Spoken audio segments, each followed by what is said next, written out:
ஒரு குடும்பத்தில் மாமியார் மருமக உறவு ரொம்ப ஸ்மூத்தாக ஸ்ட்ராங்காக அமைஞ்சிட்டா போதும். அந்த குடும்பம் எந்த கவலையோ சச்சரவோ இல்லாமல் ஆரோக்கியமாக தலைச்சு வளரும். இதுக்கு ஒரு படி மேலே போய் மாமியார் மருமகளும் ஒரு அம்மாவும் பொண்ணு மாதிரியோ இல்லை நல்ல தோழிகள் மாதிரி க்ளோஸாக இருந்துட்டாங்கன்னா அதை விட பெரிய சந்தோஷம் அந்த குடும்பத்துக்கு வேற எதுவுமே இருக்க முடியாது. இதே மாதிரி தான் மாமியார் மருமகன் உறவும். தன்னை பெறாத இன்னொரு தாயா நினைக்கக்கூடிய மருமகன்கள் கிடைக்கிறதும், இன்னொரு மகனா மருமகனை அரவணைக்கக்கூடிய மாமியார் கிடைக்கிறதும் ரொம்பவே ஆச்சரியமான விஷயந்தான். சில சமயத்தில் இந்த உறவு முறையில் ஏற்படக்கூடிய சிக்கல் பிரச்சனைகள் தான் வன்முறைகளுக்கும் குடும்பம் செதஞ்சு போகிறதுக்கும் காரணமாக அமைஞ்சிருது.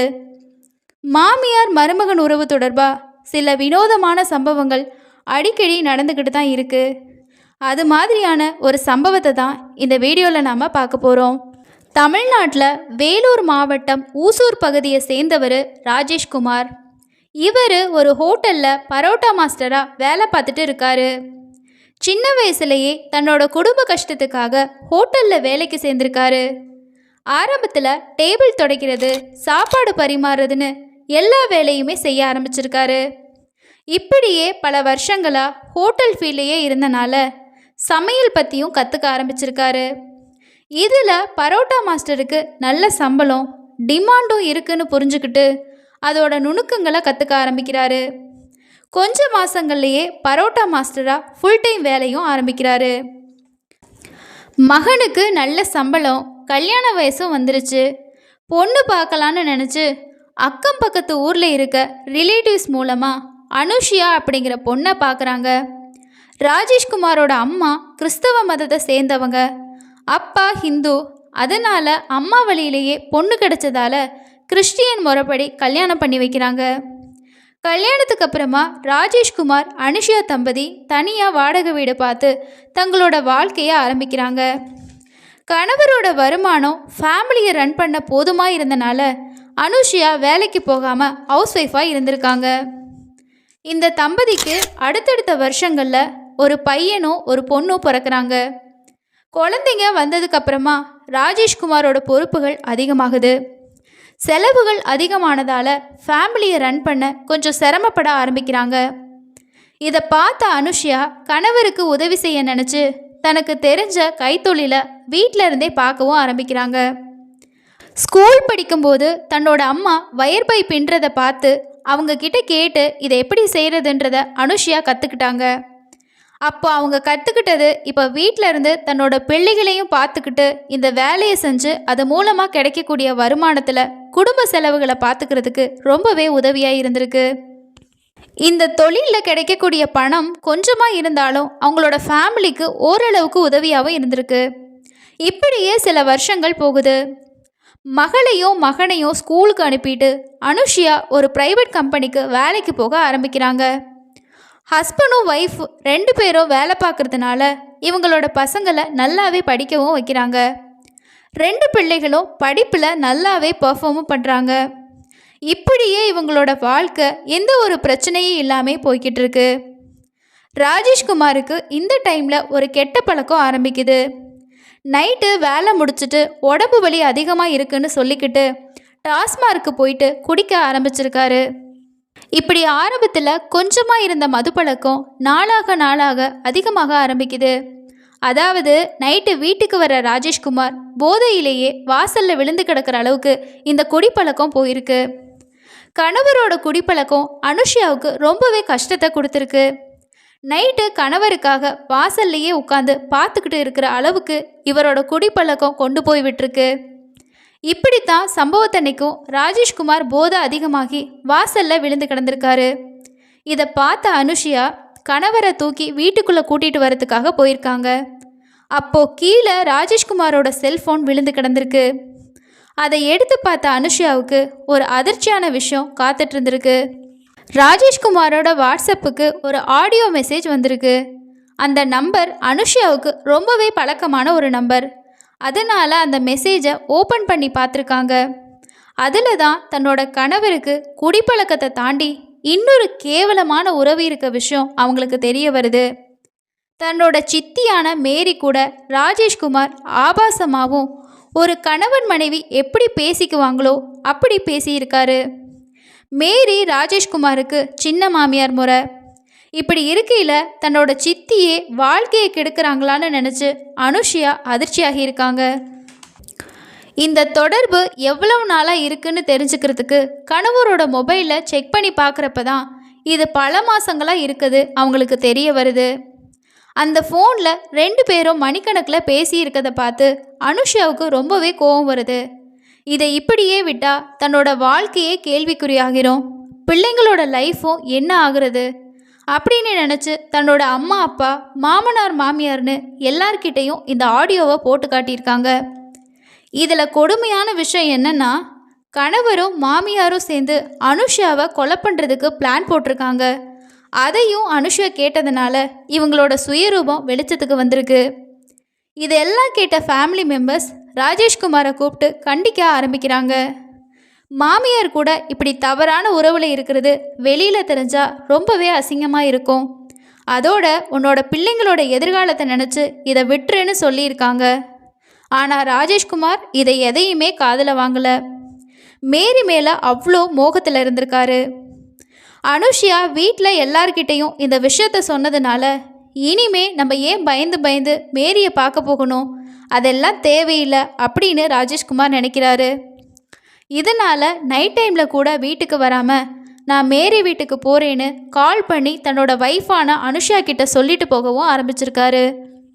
அனுஷியாவோட சித்தியான மேரியும் அவங்க ஊர்லேயே தான் இருந்திருக்காங்க.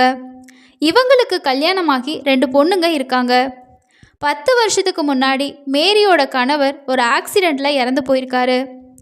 இதனால் மேரி கூலி வேலை பார்த்து தன்னோட 2 பிள்ளைகளையும் படிக்க வச்சுருக்காங்க.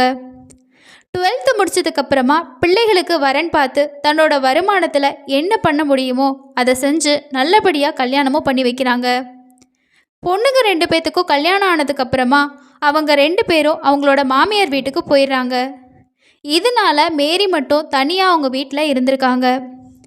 டெய்லியும் வேலைக்கு போயிட்டு வீட்டில் தனியாக வாழ்ந்துட்டுருக்கப்ப தான் அக்கா பொண்ணோட கணவரான ராஜேஷ்குமார் கூட மேரி பேச ஆரம்பிச்சிருக்காங்க. ஆரம்பத்தில் மருமகனாக பார்த்த மேரி ராஜேஷ்குமார் கிட்ட சின்ன சின்ன உதவிகளை செய்ய சொல்லி கேட்டிருக்காங்க. வீட்டில் நான் மட்டும் தனியாக இருக்கனால ராஜேஷ்குமாரை வீட்டுக்கு கூப்பிட்டு சாப்பாடு போட்டு கவனிக்கவும் ஆரம்பிச்சிருக்காங்க. இதனால் அடிக்கடி தன்னோட மனைவிக்கு தெரியாமல் ராஜேஷ்குமார் மேரி வீட்டுக்கு போக ஆரம்பிச்சிருக்காரு.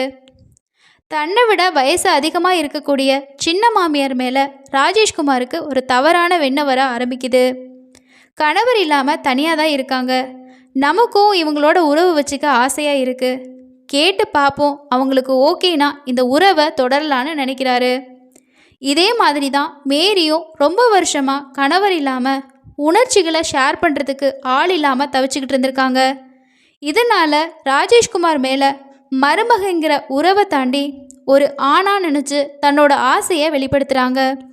இதுக்காகவே இவ்வளோ நாள் காத்துக்கிட்டு இருந்த மாதிரி ராஜேஷ்குமாரும் தன்னோட சின்ன மாமியார் கூட அவங்க வீட்டிலையே உறவு வச்சுக்க ஆரம்பிக்கிறாரு. இது இல்லாமல் 2 பேரும் வாட்ஸ்அப்லேயும் அடிக்கடி பேச ஆரம்பிச்சிருக்காங்க. இது எதுவுமே தன்னோட ஒய்ஃப்க்கு தெரியாமல் மெயின்டைன் பண்ணிக்கிட்டு இருந்திருக்காரு ராஜேஷ்குமார். நைட்டு வேலைனால லேட் ஆகுது அப்படின்னு சொல்லிட்டு மேரி வீட்டுக்கு போய் நல்லா குடிச்சிட்டு அவங்களோட உல்லாசமாக இருந்துட்டு அப்புறமா தன்னோட வீட்டுக்கு வர்றதையே வழக்கமாக வச்சுருந்துருக்காரு. இது தெரியாத அனுஷியா கணவர் பாரில் தான் குடிச்சிட்டு லேட்டாக வர்றாரு அப்படின்னு நினச்சிக்கிட்டு இருந்திருக்காங்க. அவருக்காக டெய்லியும் வாசலில் காத்துக்கிட்டு இருந்திருக்காங்க. கணவரோட இந்த குடிப்பழக்கம் ரொம்ப அதிகமானனால டெய்லியும் அனுஷியா வீட்டில் சண்டை போடவும் ஆரம்பிச்சிருக்காங்க. அப்போ தான் இது பற்றி ராஜேஷ்குமார் மேரிக்கிட்ட சொல்லியிருக்காரு. குடிப்பழக்கத்துக்கே இப்படி சண்டை போடுறானா, நம்மளோட ரிலேஷன்ஷிப் தெரிஞ்சா அவ்வளோதான், நம்மளை பிரிச்சுடுவா, அதுக்கப்புறமா இப்படி நினச்ச நேரம் உறவு வைக்க முடியாதுன்னு சொல்லியிருக்காரு. இதை கேட்ட மேரி ஒரு விபரீதமான ஐடியாவை ராஜேஷ்குமாருக்கு கொடுக்குறாங்க. நம்ம உறவுக்கு இடைஞ்சலாக இருக்கக்கூடிய அனுஷியாவை தீர்த்து கட்டிட்டா நம்ம சந்தோஷமாக இருக்கலான்னு சொன்னதை கேட்டு ராஜேஷ்குமார் மனைவியை கொலை பண்ணுறதுக்கு பிளான் போட்டிருக்காரு. இந்த டைமில் தான் அனுஷியா ஃபோனில் இருந்த ஆடியோ மூலமாக எல்லா விஷயத்தையும் தெரிஞ்சுக்கிறாங்க.